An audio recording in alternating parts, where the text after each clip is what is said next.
அஸ்ஸலாமு அலைக்கும் வரஹ்மத்துல்லாஹி வபரகாத்துஹு.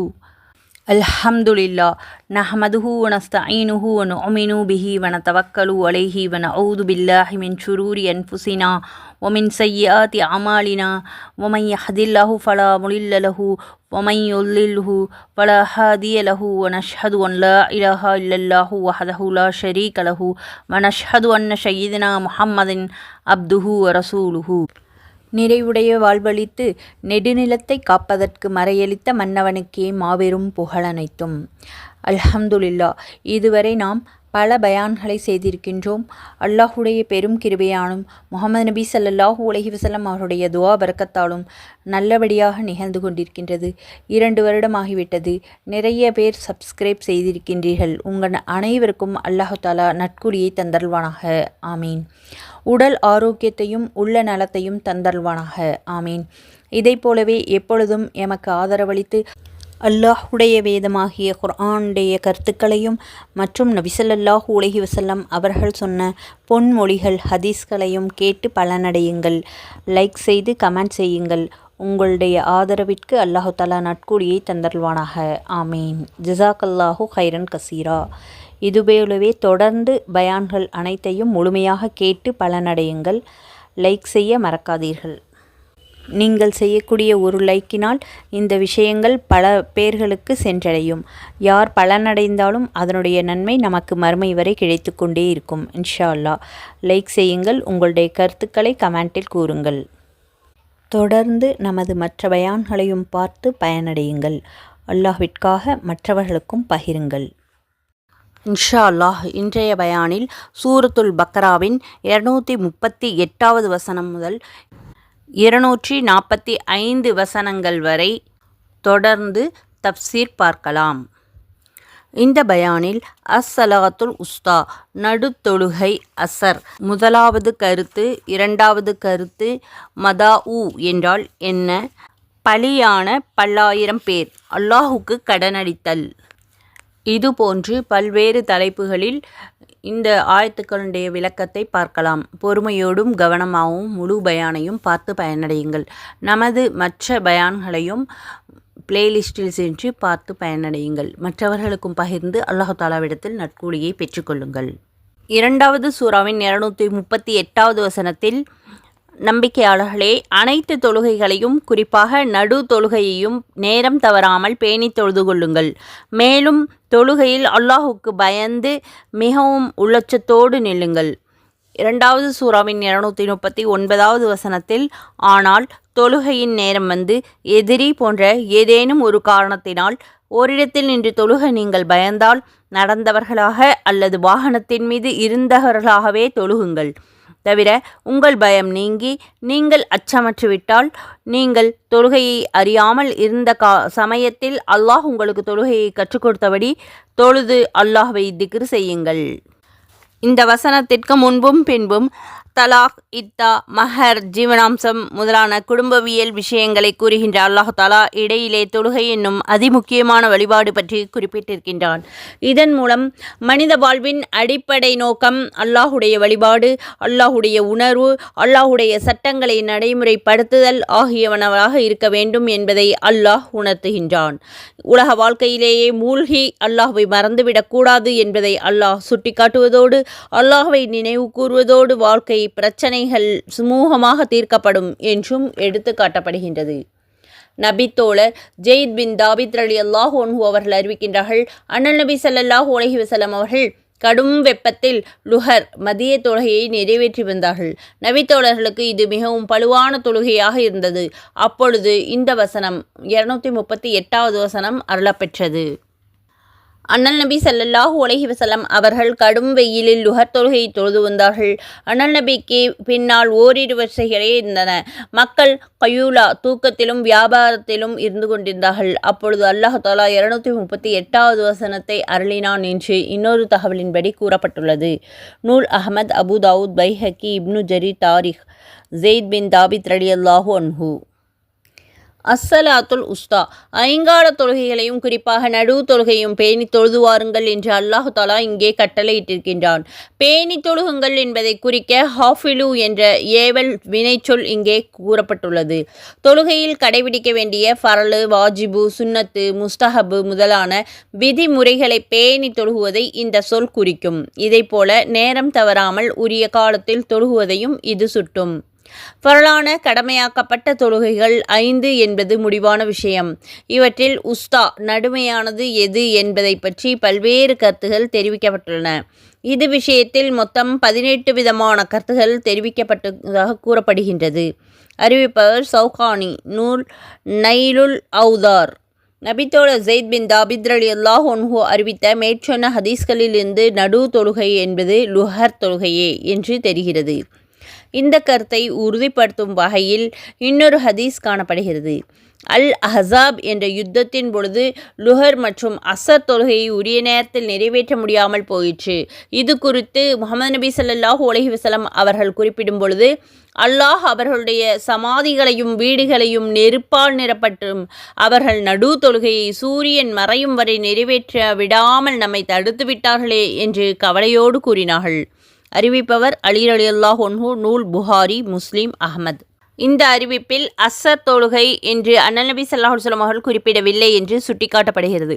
கடுமையான வெயிலில் நிறைவேற்ற வேண்டியிருந்ததால் லுஹர் தொழுகை அவர்களுக்கு பெரும் பளுவாக தோன்றியது. எனவே நடுமையான நேரத்தில் கடைபிடிக்கப்படும் இந்த தொழுகையை குறிப்பாக பேணி வாருங்கள் என்று அல்லாஹ் கூறுகின்றான் என்பது சிலருடைய கருத்தாகும். நூல் அல் மனார். நடு தொழுகை அசர். இருந்தாலும் நடு தொழுகை என்று சொல் அசரையே குறிக்கும் என்பது பெரும்பாலான அறிஞர்களுடைய கருத்தாகும். ஒரு நாளில் நிறைவேற்றப்படும் 5 நேர தொழுகைகளில் நடுவில் இருப்பது அசர் தொழுகையே. அசருக்கு முன்னால் ஃபஜர் மற்றும் லுஹர் இரண்டும் பகல் வேளை தொழுகையாகவும், அசருக்கு பின்னால் மஹரிப் மற்றும் இஷா இரண்டும் இரவு நேர தொழுகைகளாகவும் அமைந்துள்ளன. இரவு பகல் தொழுகைகளின் நடுவில் அமைந்திருப்பது அசர் தொழுகையே ஆகும். தவிர அசர் மாலை நேரம் மக்கள் பெரும்பாலும் தங்கள் வேலைகளை துரிதமாக செய்து முடிப்பதில் ஈடுபட்டிருக்கக்கூடிய சுறுசுறுப்பான நேரமாகும்.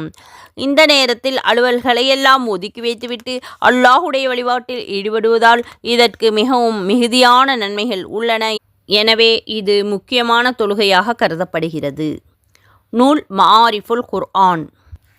நபித்தோழர் அலி ரலியல்லாஹு அன்ஹு அவர்கள் அறிவிக்கின்றார்கள், ஃபஜர் அதிகாலை தொழுகையே நடு தொழுகை என்று நாங்கள் கணித்து வைத்திருக்கின்றோம். ஆனால் அண்ணல் நபி ஸல்லல்லாஹு அலைஹி வஸல்லம் அவர்கள் அது அசர் தொழுகையாகும் என்று சொன்னார்கள். நூல் முஸ்னத் அஹ்மத், அப்துல்லா பின் அஹ்மத். அல் அஹ்ஸாப் யுத்த நிகழ்ச்சி தொடர்பாக அண்ணல் நபி ஸல்லல்லாஹு அலைஹி வஸல்லம் அவர்கள் இப்படி கூறியதாக ஒரு அறிவிப்பில் காணப்படுகிறது. அவர்கள் நடு தொழுகையான அசர் தொழுகையிலிருந்து நம் கவனத்தை திருப்பிவிட்டார்கள். இங்கே நடுத்தொழுகை அசர் என்று அண்ணல் நபி ஸல்லல்லாஹு அலைஹி வஸல்லம் அவர்கள் கூறினார்கள். நூல் அறிவிப்பவர் அலி ரலியல்லாஹு அன்ஹு, நூல் அஹ்மது, அபு தாவூத். அல் உஸ்தா என்பதற்கு சிறப்பானது என்ற பொருள் உண்டு. இதன்படி தொழுகை வகைகளில் சிறப்பான தொழுகையை நிறைவேற்றுங்கள் என்ற பொருள் விரியும். உள்ளச்சத்தோடும் பயபக்தியோடும் தூய்மையான எண்ணத்தில் தொழுகப்படக்கூடிய தொழுகையே சிறப்பான தொழுகை என்ற பெயரை பெறும். எனவே இந்த வகையான தொழுகையை உங்களுடைய தொழுகையாக அமைத்து கொள்ளுங்கள் என்று சிலர் விளக்கம் அளித்துள்ளார்கள். மேலும் நடுமையான தொழுகை என்பது ஃபஜர் என்றும் மஹரிப் என்று சிலரும், ஜும்மாவுடைய தொழுகை என்று வேறு சிலரும் கருத்து தெரிவித்துள்ளார்கள். நாம் எல்லா தொழுகைகளையும் பேணி தொழுக வேண்டும் என்பதற்காக உஸ்தா இன்னதுதான் என்று தெளிவாக கூறவில்லை என்று சிலர் கூறுகிறார்கள். நூல் தஃப்சீர் மனார். நீங்கள் உள்ளச்சம் உடையவர்களாக நின்று அல்லாஹ்வை வணங்குங்கள்.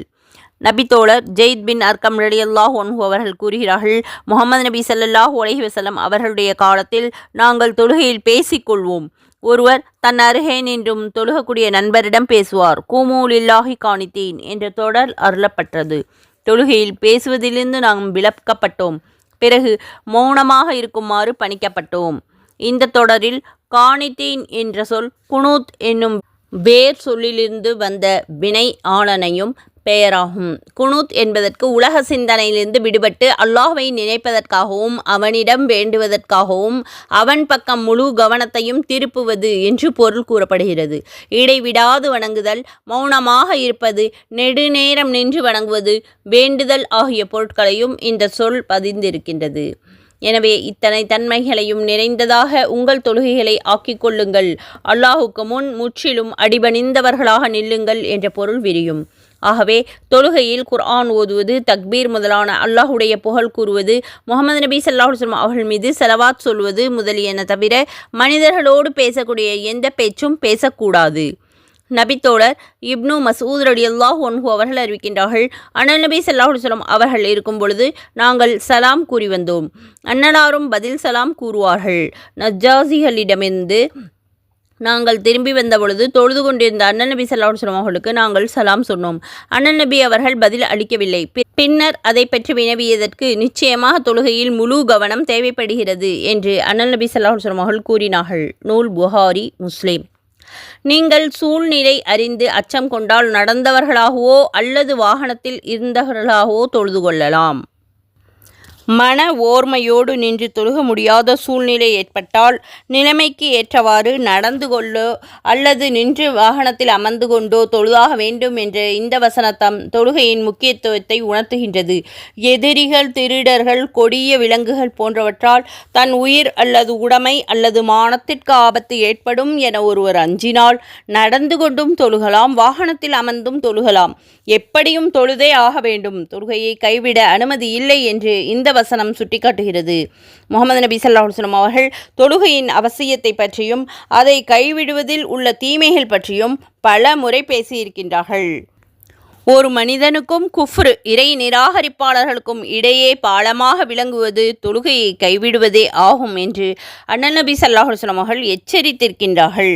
அறிவிப்பவர் ஜாபிர் ரலியல்லாஹு அன்ஹு. நூல் முஸ்லிம், திர்மிதி, அஹ்மத், அபூ தாவூத், இப்னு மாஜா. மேலும் எவர் தொழுகையை பேணி தொழுகின்றார்களோ அவர்களுக்கு மறுமையில் அந்த தொழுகை ஆதாரமாகவும் ஒளிமயமானதாகவும் வெற்றியாகவும் அமையும். சுப்ஹானல்லாஹ். எவர் தொழுகையை அதன் நேரத்தில் பேணி தொழுகவில்லையோ அவருக்கு அது அமையாததுடன் காரூன், ஃபிர்அவுன், ஹாமான், உபை இப்னு கலப் போன்ற கொடியவர்களோடு மறுமையில் அவர் இருப்பார் என்று முஹம்மது நபி ஸல்லல்லாஹு அலைஹி வஸல்லம் அவர்கள் கூறியிருக்கின்றார்கள். அறிவிப்பவர் அப்துல்லா பின் அம்ர் பின் ஆஸ் ரலியல்லாஹு அன்ஹு. நூல் அஹ்மத், தப்ரானி, தாரமி, பைஹகி. இரண்டாவது சூராவின் 240வது வசனத்தில், உங்கள் மனைவிகளை விட்டுவிட்டு இறப்பவர்கள் தங்கள் மனைவிகளை வீட்டை விட்டு அப்புறப்படுத்தி விடாது 1 ஆண்டு வரை உணவு, உடை போன்ற செலவுகளை வழங்குமாறு வாரிசுகளுக்கு மரண சாசனம் கூறவும். ஆனால் அவர் தாமாகவே வெளியில் சென்று தங்களுக்கு முறைப்படி திருமணம் எதுவும் செய்து கொண்டால் அதனால் உங்கள் மீது குற்றமில்லை. அல்லாஹ் மிகைத்தவன், நுண்ணறிவுடையவன் ஆவான். இரண்டாவது சூராவின் 241வது வசனத்தில், இன்னும் தலாக் கூறப்பட்ட பெண்களுக்கு அவர்களுடைய இத்தாவின் தவணை வரையிலும் முறைப்படி கணவனுடைய சொத்திலிருந்து பராமரிப்பு பெற தகுதி உண்டு. அவ்வாறு அவர்களை பராமரிப்பது அல்லாஹுடைய அச்சமுடையவர்கள் மீது கடமையாகும். 242வது வசனம். நீங்கள் அறிந்து கொள்வதற்காக தன் வசனங்களை அல்லாஹ் உங்களுக்கு இவ்வாறு தெளிவாக விவரிக்கின்றான். 240வது வசனம் குறித்து 2 கருத்துக்கள் கூறப்பட்டுள்ளன. முதல் கருத்தின் பிரகாரம் இந்த வசனத்தில் கூறப்பட்டுள்ள சட்டம் பிறகு வேறு வசனங்களை கொண்டு மாற்றப்பட்டுவிட்டது என்று அறிய முடிகிறது. இரண்டாவது கருத்தின் பிரகாரம் இந்த வசனத்தில் இடம்பெற்றுள்ள சட்டம் மாற்றப்பட்டதல்ல, இன்னும் நீடிக்கின்றது. இந்த வசனத்தில் சட்டத்தை மாற்றியதாக கருதப்படும் வேறு வசனங்களும் இந்த வசனங்களும் வெவ்வேறு நிலைகளின் விதிமுறைகளை விவரிக்கின்றன என்பது அவர்களுடைய வாதமாகும். முதலாவது கருத்து, இஸ்லாத்துடைய தொடக்க காலத்தில் கணவனை இழந்த பெண் ஓராண்டு காலம் இத்தா இருக்க வேண்டும் என்று சட்டம் இருந்தது. அரபுகளிடையே இருந்த இந்த பழக்கத்தை ஆரம்பத்தில் இஸ்லாம் அனுமதித்தது, நடைமுறைப்படுத்தியது. மேலும் அப்போது சொத்துரிமை சட்டம் விதிக்கப்பட்டிருக்கவில்லை. இதனால் கணவனுடைய சொத்திலிருந்து பங்கு கிடைக்கின்ற வாய்ப்பு இல்லை. கணவருடைய சொத்திலிருந்து மனைவி ஏதாவது ஒன்றை அனுபவிக்க வேண்டுமென்றால் கணவன் இறக்கும் தருவாயில் தம் மனைவிக்காக வசியத், மரணசாசனம் செய்திருக்க வேண்டும் என்ற விதி அப்போது இருந்தது. எனவே இவற்றையெல்லாம் கருத்தில் கொண்டு கணவனை இழந்த கைப்பெண்கள் தொடர்பாக இந்த வசனத்தை அல்லாஹ் தஆலா இறக்கி வைத்தான். கணவன் இறந்த பிறகு ஓராண்டு காலம் கணவனுடைய இல்லத்திலேயே அவள் இத்தா அனுஷ்டிப்பாள். இந்த ஓராண்டு காலத்தில் அவளுக்கு வேண்டிய உணவு, உடை முதலான வசதிகளை கணவன் விட்டு சென்ற சொத்திலிருந்து செய்து தர வேண்டும். இத்தா காலமான ஓராண்டு காலம் முடிவதற்காக முன்பாக கணவனுடைய இல்லத்திலிருந்து அவள் வெளியேறக்கூடாது. இப்படி அவளை பராமரிக்க வேண்டும் என்று தன்னுடைய உறவினர்களுக்கு கணவன் வசியத் செய்ய வேண்டும் என்று அல்லாஹ் கட்டளையிடுகின்றான். ஆனால் அந்த பெண்மணி தானே முன்வந்து கணவனுடைய இல்லத்திலிருந்து வெளியேற முடிவு செய்தாலோ அல்லது மறுமணம் செய்து கொள்ள ஏற்பாடு செய்து கொண்டாலோ அது அவளது விருப்பத்திற்கு அப்பாற்பட்டதாகும். கணவனுடைய உறவினர் மீது இதை முன்னிட்டு குற்றம் எதுவும் கிடையாது என்று இந்த வசனத்தில் அல்லாஹ் கூறுகிறான். பிறகு கணவனை இழந்த பெண்மணி 4 மாதம் 10 நாள் இத்தா இருக்க வேண்டும் என்று கூறிய வசனத்தை கொண்டு 234வது வசனம் ஓராண்டு கால இத்தா முறை மாற்றப்பட்டுவிட்டது. இதைப்போல சொத்துரிமை சட்டம் கொண்டுவரப்பட்டதன் மூலம் மனைவிக்காக கணவன் வசியத் செய்ய வேண்டும் என்ற விதி மாற்றப்பட்டுவிட்டது. இது தொடர்பாக பெரும்பாலானவர்கள் சொல்லக்கூடிய கருத்து இதுவாகும். நூல் அல் மனார் மாரிஃபுல் குர்ஆன். இரண்டாவது கருத்து, இந்த வசனத்தில் காணப்படுகின்ற சட்டம் மாற்றப்படவில்லை என்பது இரண்டாவது கருத்து. இமாம் ராசி ரஹமத்துல்லாஹி அலைஹி போன்றவர்கள் இந்த கருத்தை கொண்டிருக்கின்றார்கள். இந்த வசனத்தின் சட்டம் மாற்றப்படவில்லை என்பது கருத்துக்கு இடமிருந்தால் அதன்படி விளக்கம் அளிக்க வேண்டும். தவிர சட்டம் மாற்றப்பட்ட வசனம் மன்சூக் முதலிலும் மாற்றிய வசனம் நாசிக் பின்வரும் அருளப்பட்டிருக்க வேண்டும். இங்கே சட்டம் மாற்றப்பட்டதாக கூறப்படும் இந்த வசனம் 240வது வசனம் பின்னாலும் மாற்றியதாக கருதப்படும் 234 வசனம் முன்னாலும் அருளப்பட்டதாகவே தெரிகிறது. இதற்கு மாற்றமாக இருந்தால் திலாவத் வசனங்களுடைய வரிசை கிரமத்திலும் அவ்வாறே காணப்பட்டிருக்க வேண்டும். அதாவது 240வது வசனம் முன்பாகவும் 234வது வசனம் பின்பாகவும் வரிசைப்படுத்தப்பட்டிருக்க வேண்டும் என்று கூறுகிறார்கள் இமாம் ராசி ரஹமத்துல்லாஹி அலைஹி அவர்கள். இந்த வசனத்திற்கு 240வது வசனத்திற்கு விளக்கம் அளித்துள்ளது. அல்லாஹு தாலா இத்தாவை பற்றி குறிப்பிட்டிருக்கவில்லை. இந்த வசனத்தில் இத்தா என்பதை குறிக்க அல்லாஹ் பயன்படுத்திய தரஃபுஸ் காத்திருத்தல் என்னும் சொல் இங்கே காணப்படவில்லை என்பது குறிப்பிடத்தக்கது. கணவனை இழந்த பெண் 4 மாதம் 10 நாட்கள் இத்தா இருப்பாள். எனினும் கணவனோடு நேற்று வரை வாழ்ந்த அந்த வீட்டில் ஓராண்டு காலம் வரை அவள் தங்கியிருக்கவும் அந்த காலத்தில் அவளுக்கு வேண்டிய உணவு உடை வசதிகளை கணவனோடு சொத்திலிருந்து செய்து தரப்படவும் கணவன் வசியத் செய்யப்பட வேண்டும் என்று இந்த வசனம் கூறுகிறது. ஓராண்டு என்பது 4 பருவ காலங்களை கொண்டதாகும். இவற்றில் கணவனோடு அவள் நினைவு கூறலாம். அவனோடு வசித்த வீட்டில் அவனுடைய செலவிலேயே தங்கியிருப்பது அவளுக்கு சற்று ஆறுதலை தரும். எனவே அவளது நிம்மதியை குலைக்கும் வகையில் கணவனுடைய உறவுக்காரர்கள் வீட்டிலிருந்து அவளை வெளியேற்றுவது கூடாது. ஆனால் அவள் தானாக முன்வந்து வெளியேறி கொண்டால் இத்தா தவணையான 4 மாதம் 10 நாட்களுக்கு பிறகு வெளியேறி கொள்ளலாம், மறுமணம் செய்து கொள்ளலாம் என்று இந்த வசனம் கூறுகிறது. இவ்விதம் இந்த வசனத்தில் வசியத் செய்வது கட்டாய கடமை இல்லாததால் மக்கள் இதில் கவனக்குறைவாக இருக்கின்றார்கள். இருப்பினும் நம் நாட்டில் இறந்தவருடைய மனைவியை கணவனுடைய வீட்டில் ஆயுள் முழுவதும் தங்கியிருக்க அனுமதிக்கும் சிறந்த பண்பாடு பரவலாக காணப்படுகின்றது. இந்த சட்டம் இன்னும் செயல்படுத்த தகுந்ததே, மாற்றப்பட்டதல்ல என்று இவர்கள் கூறுகிறார்கள். நூல் தப்சீர் மனார். தலாக் சொல்லப்பட்ட பெண்களுக்கு கணவனிடமிருந்து முறையான பராமரிப்பு பெற உரிமையுண்டு.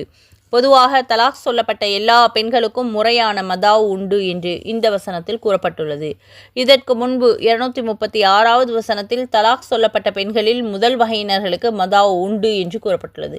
இங்கே 4 வகையினர்களுக்கும் அது கிடைக்கும் என்று பொதுவாக கூறப்பட்டுள்ளது. மதாவு என்றால் என்ன? மதாவு என்பதற்கு பயன் தரும் பொருள் என்று சொல் பொருள் கூறப்படுகிறது. இங்கே ஜீவனாம்சம் என்பது அதன் கருத்து பொருளாகும். தலாக் சொல்லப்பட்ட பெண் இத்தாவை மேற்கொள்ள வேண்டியதாக இருந்தால் அந்த பெண்ணிற்கு இத்தா கழியும் வரை ஜீவனாம்சம் தருவது தலாக் சொன்ன கணவனுடைய பொறுப்பாகும் என்று இந்த வசனம் கூறுகிறது. சிலர் மதாவு என்பதற்கு மகத்தொகை விளக்கம் அளிக்கின்றார்கள். சிலர் இப்படி கூறுகிறார்கள்: விவாகரத்து செய்யப்பட்ட பெண்களில் முதல் வகையினர்களுக்கு மகர் குறிக்கப்படாத திருமணத்திற்கு உடலுறவுக்கு முன்பு தலாக் சொல்லப்பட்ட பெண்களுக்கு மதாவு ஆடைகள் அளிக்க வேண்டும் என்று முன்பே கூறப்பட்டுள்ளது. இதர வகை பெண்களுக்கு மகரோடு சேர்ந்து மதாவு அளிப்பது கட்டாயமில்லை என்றாலும் மேலானதாகும். இதையே இந்த வசனம் கூறுகிறது என்று அவர்கள் கூறுகிறார்கள். நூல் அல் மனார். இந்த அத்தியாயத்தில் பெண்கள் தொடர்பாக பேசக்கூடிய இறுதி வசனம் இதுதான். இதனாலேயே நீங்கள் சிந்தித்து உணரும் பொருட்டு தன்னுடைய சட்டங்களை அல்லாஹ் விளக்கி காட்டுகிறான் என்று 242வது வசனத்தில் முத்தாய்ப்பு வைக்கின்றது. 2வது சூறாவின் 243, 244 ஆகிய வசனங்களில் அல்லாஹ் கூறுகிறான்: நபியே ஸல்லல்லாஹு மரணத்திற்கு பயந்து தங்கள் வீடுகளை விட்டு ஆயிரக்கணக்கில் வெளியேறியவர்களை நீர் கவனித்தீரா? அல்லாஹ் அவர்களை இறக்கும்படி கூறி இறக்கச் செய்து பிறகு அவர்களை உயிர்ப்பித்தான். நிச்சயமாக அல்லாஹ் மனிதர்கள் மீது கருணையுடையவன் ஆவான். எனினும் மனிதர்களில் பெரும்பாலானவர்கள் நன்றி செலுத்துவது இல்லை. இரண்டாவது சூராவின் 244வது வசனத்தில், நம்பிக்கையாளர்களே, நீங்கள் அல்லாஹுடைய பாதையில் போர் புரியுங்கள். நிச்சயமாக அல்லாஹ் உங்கள் பிரார்த்தனையை செவியுறுபவன், உங்கள் கஷ்டத்தை அறிபவன் என்பதை அறிந்து கொள்ளுங்கள். மரணத்தை அஞ்சி அல்லாஹுடைய வாழ்வில் அறப்போர் புரிவதில் பின்வாங்குபவர்களுக்கு ஒரு பாடமாக இந்த வசனங்களை அல்லாஹ் இறக்கி வைத்தான். போரில் கலந்து கொண்டால் உயிரிழந்து விடுவோம், ஊரில் தங்கிவிட்டால் உயிர் பிழைத்து கொள்வோம் என்று நம்பக்கூடியவர்கள் இறப்பும் பிறப்பும் அல்லாஹுடைய நாட்டப்படியே நடைபெறுகின்றன என்பதை மறந்துவிட்டார்கள் போலும். ஒருவர் உயிர் வாழ்வாள் என்பது அல்லாஹுடைய முடிவாக இருந்தால் அவர் உக்கிரமமான போர் முனையை சந்தித்தாலும் உயிரோடு திரும்பி வருவார். பல மாடி கட்டிடங்களிலிருந்து கீழே குதித்து தற்கொலை செய்து கொள்ள முயன்றவர் அதிசயமாக உயிர் பிழைத்து கொள்வதையும், நடுவானத்தில் தீப்பிடித்து எரிந்து கீழே விழும் விமானத்தில் பயணம் செய்த சிலர் மட்டும் அபூர்வமாக பிழைத்து கொள்வதையும் நாம் காண்கின்றோம். இதைப்போல ஒருவர் உயிரிழக்க வேண்டும் என்பது அல்லாஹுடைய முடிவாக இருந்தால் அவர் போருக்கு போகாமல் வீட்டிற்குள் பாதுகாப்பாக இருந்தாலும் இறந்து விடுவார். சிறு கல் தடுக்கி கீழே விழுந்தவர்கள் உயிர் இழந்து விடுவதையும், கலவரத்தில் கலந்து கொள்ளாமல் ஒரே மூலையில் நின்று வேடிக்கை பார்த்தவர்கள் துப்பாக்கி குண்டுக்கு இரையாகி விடுவதையும் அடிக்கடி பார்த்து வருகிறோம். ஆக மரணம் என்பது எழுதப்பட்டதொரு முடிவு. குறி தப்பாமல் குறித்த நேரத்தில் அது வந்தே தீரும். மனிதன் இறப்பை அஞ்சி ஒரு காரியத்தை தவிர்ப்பதனால் மட்டும் அவன் மரணப்பிடியிலிருந்து தப்பிவிட முடியாது. இது ஒரு நிதர்சனமான உண்மையாகும். எனவே அல்லாஹுடைய வழியில் போர் புரிவதிலிருந்து நீங்கள் பின்வாங்க வேண்டாம் என்று உரைப்பதே இந்த வசனத்துடைய நோக்கமாகும். பலியான பல்லாயிரம் பேர். ஆயிரக்கணக்கான மக்கள் மரணத்தை பயந்து தங்களுடைய இல்லங்களிலிருந்து வெளியேறினார்கள். ஆனால் வெளியே அவர்களை மரணம் வரவேற்றது. பின்னர் பிழைத்து கொண்டனர் என்பது முதல் 243வது வசனத்துடைய கருத்தாகும். இது முன்காலத்தில் நடந்த நிகழ்ச்சி ஒன்றை சுட்டிக்காட்டுகின்றது என்று சிலரும், உவமைப்படுத்தி கூறப்பட்டதே இந்த ஒரு கருத்து என்று சிலர் விளக்கமளித்திருக்கின்றார்கள். இஸ்ராவேலர்கள் காலத்தில் ஒரு ஊரில் காலரா போன்றதொரு கொடிய நோய் பரவியது. அந்த ஊரில் வசித்து வந்த சுமார் 10,000 பேர் மரணத்தை பயந்து ஊரை விட்டே வெளியேறிவிட்டார்கள். ஊருக்கு வெளியே அவர்கள் தங்கியிருந்த நேரத்தில் அனைவரும் இறந்துவிட்டார்கள். பின்னர் அவர்களுடைய நபி இறைவனிடம் வேண்டிக் கொண்டதின் பேரில் மீண்டும் அவர்களை அல்லாஹு தாலா உயிர்ப்பித்தான். நூல் இப்னு கதீர். முன்னர் ஒரு காலத்தில் வாழ்ந்த ஒரு சமூக மக்களுக்கு துன்மார்க்கத்தினரை எதிர்த்து போரிடும்படி அல்லாஹு தாலா கட்டளையிட்டிருந்தான். அவர்களோ இறப்பை பயந்து ஊரை விட்டே வெளியேறிவிட்டார்கள். எதிரிகள் பின்தொடர்ந்து வந்து அவர்களை பலத்த உயிர் சேதத்தை ஏற்படுத்தினார்கள். பிறகு அவர்களில் எஞ்சியிருந்த மக்களுக்கு மான உணர்வு ஏற்பட்டு தங்கள் மக்களை வீரர்களாக உருவாக்கினார்கள். கோழைகளாக ஆயிரக்கணக்கில் ஊரை விட்டு வெளியேறிய அவர்களை எதிரிகள் கடும் உயிர் சேதத்தை ஏற்படுத்தியது குறித்து அவர்களை நோக்கி இறந்து விடுங்கள் என்று அல்லாஹ் கூறினான் என்று இந்த வசனம் கூறுகிறது என்றும், பிறகு மான உணர்வு ஏற்பட்டு தங்களது சந்ததியினர்களை வீரமிக்கவர்களாக அவர்கள் உருவாக்கியது குறித்து பின்னர் அவர்களுக்கு அவன் உயிரூட்டினான் என்று இந்த வசனம் கூறுகிறது என்றும், இந்த கருத்தை பின்வரும் அல்லாஹுடைய வழியில் போரிடுங்கள் என்ற வசனத்திற்கு பொருத்தமாக அமைந்துள்ளது என்றும் கூறப்படுகிறது. வேறு சிலர் இந்த வசனம் எந்த நிகழ்ச்சியையும் குறிப்பிட்டு கூறும் நோக்கம் கொண்டதல்ல, இது ஒரு எடுத்துக்காட்டே ஆகும் என்று குறிப்பிடுகிறார்கள். மரணத்தை அஞ்சி கோழைகளாக வாழக்கூடாது, அல்லாஹுடைய வழியில் போரிட அஞ்சக்கூடாது என்று வலியுறுத்தியதே இந்த ஆயத்தினுடைய நோக்கம் என்று அவர்கள் விளக்கமளித்திருக்கின்றார்கள். நூல் அல் மனார். இரண்டாவது சூராவின் 245வது வசனத்தில், சிரமத்தில் இருப்பவர்களுக்கு தர்மம் கொடுப்பதின் மூலம் அழகான முறையில் அல்லாஹ்விற்கு கடன் கொடுப்பவர்கள் யார்? அதை அவன் அவர்களுக்கு பன்மடங்காக அதிகரிக்கும்படி செய்வான். அல்லாஹ் பொருளை சிலருக்கு சிறுக்கியும் கொடுப்பான், சிலருக்கு பெருக்கியும் கொடுப்பான். இன்னும் அவனிடமே நீங்கள் மீண்டும் கொண்டு வரப்படுவீர்கள். அல்லாஹுடைய வழியில் போர் செய்ய வேண்டும், மரணத்தை கண்டு அஞ்சக்கூடாது என்று முந்தைய வசனங்கள் வலியுறுத்தி கூறுகின்றன. இவ்வாறு அறப்போரில் ஈடுபட்டு எதிரிகளை வீழ்த்த வேண்டும் என்றால் போருக்கான ஆயுத ஏற்பாடுகளை செய்தாக வேண்டும். இதற்கு மிகுந்த பொருள் செலவு ஏற்படும். எனவே அல்லாஹுடைய வழியில் செலவு செய்யுமாறு இந்த வசனம் தூண்டுகிறது.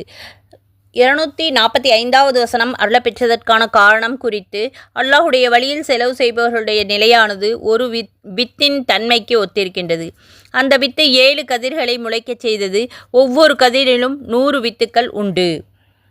அல் குர்ஆன் 2வது சூராவின் 261வது வசனத்தில் அல்லாஹ் கூறுகிறான், இந்த வசனம் அருளப்பெற்ற வேளையில், யா அல்லாஹ், என் சமுதாயத்திற்கு இன்னும் அதிகமாக்கி தந்தருள் என்று அண்ணல் நபி ஸல்லல்லாஹு அலைஹி வஸல்லம் அவர்கள் துஆ செய்து கொண்டார்கள். அப்பொழுது 245வது வசனம் அருளப்பெற்றது. புனித இஸ்லாத்தையும் முஸ்லிம்களையும் காப்பதற்காக வேண்டி அல்லாஹுடைய வழியில் அறப்போர் புரிவது எந்த அளவு முக்கியமானதாக கடமையானதாக இந்த அளவு அறப்போருக்கு செலவு செய்தாலும் முக்கியமான கடமையாகும். அதே போல அறப்போரில் உயிர் நீக்கக்கூடிய தியாகிகளுக்கு அபரிமிதமான நன்மைகள் கிடைப்பதைப் போல அறவழியில் செலவழிக்கும் வள்ளல்களுக்கு பன்மடங்கு லாபம் கிடைக்கும். அல்லாஹ்விற்காக கடன் அளித்தல். அல்லாஹ்விற்கு அழகிய கடன் அளிப்பவர் யாரும் உள்ளார்களா என்று அல்லாஹ் இங்கே வினா எழுப்புகின்றான். நல்ல காரியங்கள் ஒவ்வொன்றும் அளிக்கப்படுகின்ற நன்கொடையும் தர்மமும் அல்லாஹுக்கு அளிக்கப்படும் கடன் போன்றதாகும்.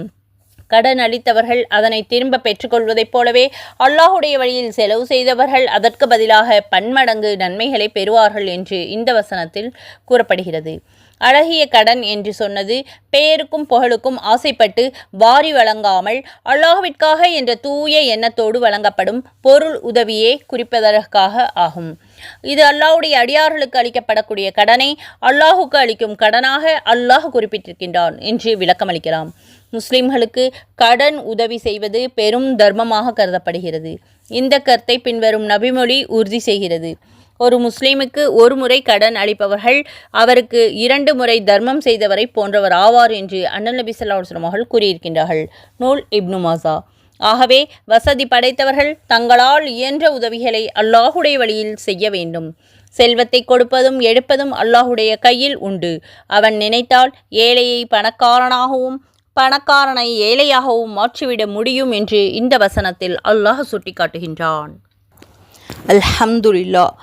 இதுவரை பல விஷயங்களை பற்றி அல்லாஹு தாலா குர்ஆனில் விளக்கமாக கூறியுள்ளதை பற்றி அறிந்து கொண்டோம். அல்லாஹு தாலா நமக்கு குர்ஆனுடைய விளக்கத்தை தந்தருள்வானாக. ஆமீன். குர்ஆனை அனுதினமும் அழகிய முறையில் ஓதக்கூடிய பாக்கியத்தை அல்லாஹ் நமக்கு தந்தருள்வானாக. ஆமீன். யா அல்லாஹ், எங்களுக்கு குர்ஆனை தவறில்லாமல் சரியான முறையில் ஓதக்கூடிய பாக்கியத்தை தந்தருள்வாயாக. ஆமீன். குர்ஆனுடைய தப்சீரை விளங்கி ஓதக்கூடிய பாக்கியத்தை எங்களுக்கு தந்தருள்வாயாக. ஆமீன். யா அல்லாஹ், குர்ஆனில் நீ எதை கூறினாயோ அதன்படி எங்களுடைய வாழ்க்கை முறையை மாற்றி அமைத்துக்கொள்ள தௌஃபீக் செய்வாயாக. ஆமீன். குர்ஆனை பொருள் அறிந்து ஓதக்கூடிய பாக்கியத்தை எங்களுக்கு தந்தருள்வாயாக. ஆமீன். யா அல்லாஹ், முஹம்மது நபி ஸல்லல்லாஹு அலைஹி வஸல்லம் அவருடைய ஒவ்வொரு சுன்னத்துக்களையும் பேணி நடக்கக்கூடிய பாக்கியத்தை எங்களுக்கு தந்தருள்வாயாக. ஆமீன். நபி ஸல்லல்லாஹு அலைஹி வஸல்லம் அவருடைய கையில் ஹவுதல் கௌதர் என்னும் தண்ணீரை வாங்கி பருகக்கூடிய பாக்கியத்தை தந்தருள்வாயாக. ஆமீன். யா அல்லாஹ், முஹம்மது நபி ஸல்லல்லாஹு அலைஹி வஸல்லம் அவர்களை கனவில் காணக்கூடிய பாக்கியத்தை எங்களுக்கு தந்தருள்வாயாக. ஆமீன். யா அல்லாஹ், குர்ஆனை கவனமாகவும் ஆர்வத்தோடும் ஓதக்கூடிய பாக்கியத்தை தந்தருள்வாயாக. ஆமீன். யா அல்லாஹ், தொழுகையை உள்ளச்சத்தோடும் பயபக்தியோடும் தொழுகக்கூடிய பாக்கியத்தை தந்தருள்வாயாக. ஆமீன். யா அல்லாஹ், தொழுகும்போது உன்னுடைய நினைவை எங்களுக்கு அதிகப்படுத்தி தந்தருள்வாயாக. ஆமீன். யா அல்லாஹ், கபருடைய வேதனை விட்டு காப்பாற்றுவாயாக. ஆமீன். யா அல்லாஹ், யார் யாரெல்லாம் தொழுக தெரிந்தும் தொழுகாமலும் தொழுக தெரியாமலும் இருக்கின்றார்களோ அவர்களுக்கெல்லாம் தொழுகக்கூடிய நசீபை தந்தருள்வாயாக. ஆமீன். யா அல்லாஹ், யார் யாரெல்லாம் குர்ஆன் ஓத தெரிந்தும் ஓதாமலும் ஓத தெரியாமலும் இருக்கின்றார்களோ அவர்களுக்கெல்லாம் குர்ஆன் ஓதக்கூடிய நசீபை தந்தருள்வாயாக. ஆமீன். யா அல்லாஹ், முஹம்மது நபி ஸல்லல்லாஹு அலைஹி வஸல்லம் அவர்கள் மீது அதிகமாக ஸலவாத் ஓதக்கூடிய பாக்கியத்தை தந்தருள்வாயாக. ஆமீன். யா அல்லாஹ், மறுமையில் முஹம்மது நபி ஸல்லல்லாஹு அலைஹி வஸல்லம் அவர்களை காணக்கூடிய சிபாரிசு எங்களுக்கு கிடைக்கக்கூடிய பாக்கியத்தை தந்தருள்வாயாக. ஆமீன். யா அல்லாஹ், ஃபாத்திமா நாகியின் முந்தானை பிடித்து சொர்க்கம் செல்லக்கூடிய பாக்கியத்தை தந்தருள்வாயாக. ஆமீன். யா அல்லாஹ், எங்கள் அனைவருக்கும் ஹஜ்ஜை நசீபாக்குவாயாக. ஆமீன். யா அல்லாஹ், எங்கள் அனைவருக்கும் உடல் நலத்தையும் உள்ள சுகத்தையும் தந்தருள்வாயாக. ஆமீன். யா அல்லாஹ், ஆரோக்கியத்தோடு அனைத்து தொழுகையும் சரியான முறையில் நிறைவேற்றக்கூடிய பாக்கியத்தை தந்தருள்வாயாக. ஆமீன். யா அல்லாஹ், நின்று தொழுகக்கூடிய பாக்கியத்தை தந்தருள்வாயாக. ஆமீன். யா அல்லாஹ், எங்களுடைய ரிஸ்கில் பர்க்கத்தை தந்தருள்வாயாக. ஆமீன். யா அல்லாஹ், ஈமானோடு வாழச் செய்து ஈமானோடு மரணிக்கச் செய்வாயாக. ஆமீன். யா அல்லாஹ், மௌத்தாகும்போது லா இலாஹா இல்லல்லாஹ் முஹம்மது ரசூலுல்லாஹ் என்று கூறி மௌத்தாக அருள் புரிவாயாக. ஆமீன். யா அல்லாஹ், எங்களுடைய மௌத்தை தொழுகையில் தந்தல்வாயாக. ஆமீன். யா அல்லாஹ் மதீனா மாநகரத்தில் மௌத்தை தந்தல்வாயாக. ஆமீன். யா அல்லாஹ் நபி ஸல்லல்லாஹு அலைஹி வஸல்லம் அவர்களை பார்க்கக்கூடிய பாக்கியத்தை தந்தல்வாயாக. ஆமீன். யா அல்லாஹ் எங்கள் அனைவருக்கும் சொர்க்கத்தை வாஜிபாக்கி நரகத்தை ஹராமாக்குவாயாக. ஆமீன்.